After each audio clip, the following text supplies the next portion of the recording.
Me le doy play y ya me pongo nervioso. ¿Por qué nacen en mí o por qué surgen en mí las inquietudes por estas tres disciplinas principales, que son la literatura, la filosofía y la pintura? ¿Por qué pienso que comulgan muy bien? ¿O por qué tuvieron en mí mayor importancia? ¿Por qué me decanté por ellas, aunque eran bastantes las que me interesaban? Si pienso o no pienso que debas estudiarlas en una universidad para poder desarrollarlas hasta sus últimas consecuencias.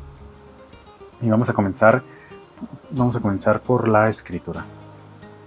Para mí la escritura llegó realmente, como todo lo que tiene importancia en la vida, un poco tarde. Yo no soy de estas personas que dicen: a los 12 años ya había escrito 20 poemas, a los 5 años ya había escrito un cuento sobre mi osito de peluche que camina por el bosque. Aunque sí era muy fan de la lectura, la escritura realmente no se presentó en mí como una necesidad hasta la adolescencia, quizás. Por ahí de la prepa, por ahí de finales de la prepa. Pero realmente me la comencé a tomar en serio a raíz de la pandemia, en el 2020, cuando decidí que me iba a dedicar en cuerpo y alma a la escritura. Antes de eso era simplemente pues un hobby. Escribía muy poco y muy mal y no se lo mostraba a nadie. Desde el 2020 comencé a llevar un diario que ahora en su mayoría es digital, pero en ese entonces era a mano. Aún hoy en día escribo unas cosas a mano, pero en la mayoría ya de lo que escribo es en computadora, bueno, en mi tablet. Y antes de la pandemia, a veces coqueteaba con la idea de ser escritor. A veces decía: puedo escribir novelas, puedo escribir esto, puedo hacer el otro, pero siempre de alguna u otra manera terminaba convenciéndome de que eso no era para mí, de que una novela, un ensayo era demasiado y que yo no tenía quizá las aptitudes o las ganas, la capacidad incluso de hacerlo. Pero siempre estaba en mí el deseo de la escritura. Hasta el 2020, cuando ya harto de la pandemia, harto de mi trabajo, harto de realmente la vida que estaba llevando, decidí que ya era hora de dar un salto de fe y de probar y de llevar a cabo todo aquello que siempre había querido y que nunca jamás me había animado, que era dedicarme a la creación, al arte.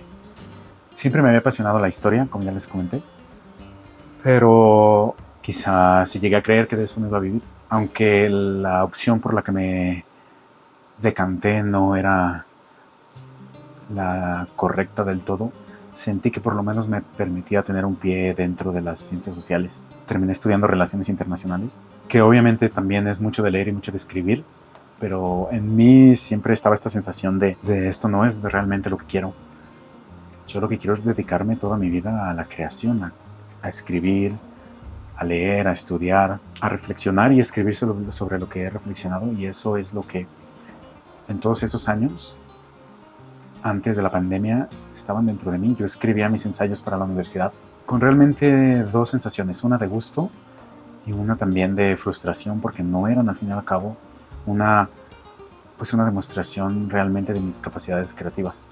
Cuando llega la cuarentena y nos tenemos que refugiar todos en nuestras casas, pues yo entré en un estado de depresión tremendo y encontré en la escritura un refugio terapéutico que me ayudó bastante a vomitar todos mis demonios y a exorcizarlos de alguna manera.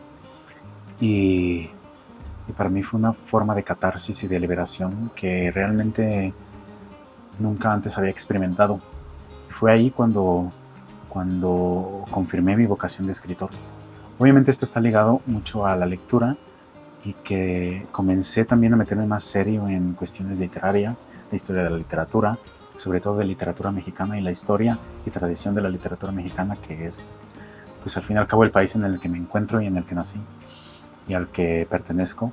Y me fue cautivando cada vez más pues toda la esencia literaria que tiene este país y de la cual yo quería formar parte. Y ahí fue cuando comencé a pensar en la idea de estudiar también una maestría, y es aquí donde viene la filosofía. La filosofía llegó a mí porque en la carrera, obviamente, quizá en en algún otro video hable alguna vez sobre lo que son las relaciones internacionales. Por si alguno de ustedes está interesado, ¿por qué lo estarían? Pero si quieren, hablo al respecto. Pero las relaciones internacionales son al fin y al cabo una amalgama de un montón de ciencias sociales y de disciplinas del conocimiento humanístico como la historia, la filosofía, la economía, la politología, en fin. Entonces ahí yo tenía que leer a muchos filósofos, sobre todo filósofos políticos, europeos, como Maquiavelo, Rousseau, Thomas Hobbes, Marx, Immanuel Kant y toda una lista de nombres que ahorita no recuerdo. Y había algo en ellos que me cautivaba. La forma en la que escribían y la forma en la que reflexionaban sobre el mundo era muy diferente a lo que hacíamos nosotros en las relaciones internacionales, que a mí me parecía más como un ejercicio periodístico de la cotidianidad y pues internacional. Estábamos más preocupados por lo que pasaba con el presidente de Rusia, con el presidente de Estados Unidos o con las Naciones Unidas o yo qué sé, que realmente con un pensamiento filosófico más abstracto. Y descubrí que a mí ese pensamiento filosófico era el que más me interesaba. Y comencé por mi cuenta a investigar, comencé por mi cuenta a formar una biblioteca de los diferentes pensadores a través de la historia y a inscribirme en diplomados, a inscribirme en cursos. Y después encontré en YouTube precisamente una comunidad de divulgadores de la filosofía, de profesores de filosofía, que para mí fueron como un faro que iluminó mi camino y que me guiaron hacia donde realmente estaba mi vocación, que era la literatura y la filosofía. Y fue uno de estos canales a quien yo le debo quizá pues, la confirmación definitiva de que yo me quería dedicar a esto.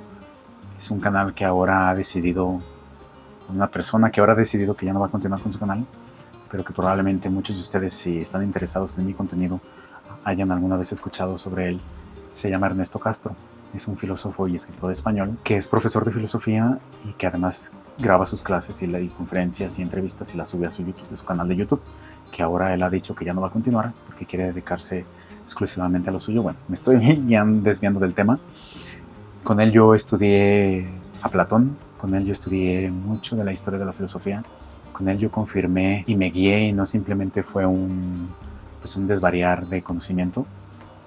Y como él encontré muchos canales que me ayudaron. Y ahora, pues de hecho he descubierto que realmente no tienen por qué estar y no están peleadas ambas disciplinas. La literatura y la filosofía van unidas. Realmente la filosofía es literatura. Yo sé que esta afirmación puede causar muchos problemas, pero es lo que yo pienso y es lo que creo, que la filosofía se expresa de manera literaria, de manera ensayística y mediante la especulación. Bueno, pero esos son otros temas de los que podemos hablar después. Pero para mí la historia, la filosofía, todo eso forma parte de una literatura más extensa. Ser escritor es sinónimo de ser filósofo. Y ser filósofo es sinónimo de ser escritor. Y aquí obviamente me van a decir, pero hubo muchos filósofos ágrafos a lo largo de la historia. Sócrates no escribió nunca nada. Jesucristo no escribió nunca nada. Buda no escribió nunca nada. Y su pensamiento pues ha perdurado hasta nuestros días, pero yo les diría precisamente ha perdurado porque aunque ellos no escribieron nada, fueron sus discípulos, fueron sus seguidores, fueron sus fans los que sí lo escribieron, porque si no, una mera tradición oral se hubiera perdido en el tiempo o hubiera llegado muy transformada como una especie de reloj de teléfono descompuesto. La literatura y la filosofía eran para mí desde más o menos 2020 toda mi vida. Pero me faltaba algo, me faltaba el lado artístico que yo siempre mantuve. Desde muy niño estuve inmerso en la música, en la danza folclórica. Por mucho tiempo quise estudiar teatro y dedicarme al cine, al teatro. Y en mi mente pues era siempre una marea interminable de cosas por hacer, de cosas que deseaba hacer, que quería hacer. Decidí conscientemente que me iba a dedicar a una y que me iba a dedicar a aquella que realmente desbordara en mí la mayor pasión y la mayor alegría. Y para mí encontré todo eso en la pintura. Realmente no tengo recuerdos de cómo comenzó a interesarme la pintura, pero también tiene que ver con que a raíz de la pandemia, y mucho antes, de hecho desde mucho antes yo ya era un ácido consumidor de YouTube y lo que más consumía era canales de arte, canales de literatura. Comenzó a interesarme, muy poquito, pero comenzó a interesarme. Y en un viaje que tuve la oportunidad y el privilegio de ir a Chicago, visité el Instituto de Arte de Chicago y ahí pues vi de primera mano pinturas de Van Gogh, de Renoir, de Manet y de muchos otros. Y me cautivó demasiado cómo puedes sin palabras expresar tantísimo mediante el uso de los materiales, mediante el uso del color y de la técnica y de la luz y de un montón de etcéteras. Pero simplemente había llegado hasta ahí. Después, cuando estaba en mi etapa de consumismo férreo de YouTube, pues lo que más consumía era arte y literatura, videos sobre arte y literatura en YouTube. Y había varios que realmente despertaron en mí ese deseo por probar con la pintura. Así que otra vez en pandemia decidí, también como parte de un proceso terapéutico de poder expresar a mí mismo mi personalidad y mi creatividad, decidí comprar un montón de materiales de pintura, mis pinceles, mis pinturas al óleo, mi caballete, mis lienzos, y me inscribí a un curso de pintura con un pintor de aquí de la Ciudad de México, y tomé las clases en línea porque obviamente estábamos en cuarentena y me fascinaron. Desde entonces no he vuelto a ponerlo en práctica y es por eso que he abierto este canal, porque decidí que ya es tiempo de poner en pausa la procrastinación y por fin tomar las riendas de mi propia vida y decidir que la vida es hoy y que el mañana no lo tenemos garantizado, así que pues no dejar para mañana lo que podemos hacer hoy. Es básicamente la esencia de este canal, es que ya no voy a esperar a estar listo para hablarles sobre alguna idea, sobre algún libro, sobre alguna pintura. Ya no voy a esperar a ser Van Gogh reencarnado para poder enseñarles una pintura mía. De hecho, el primer video que voy a hacer va a ser prácticamente la segunda pintura que hago en mi vida y se va a llamar La importancia de los nuevos comienzos, porque voy a hablar precisamente de mi comienzo no solo en YouTube, que es realmente un recomienzo, sino mis comienzos como pintor y mis comienzos como una persona que realmente se dedica en cuerpo y alma a la literatura, a la escritura, a la pintura y a la filosofía. Y que a ver a dónde nos lleva este camino, que espero que les guste, que se puedan sentir identificados, que lo compartan y que se suscriban y me acompañen en este camino.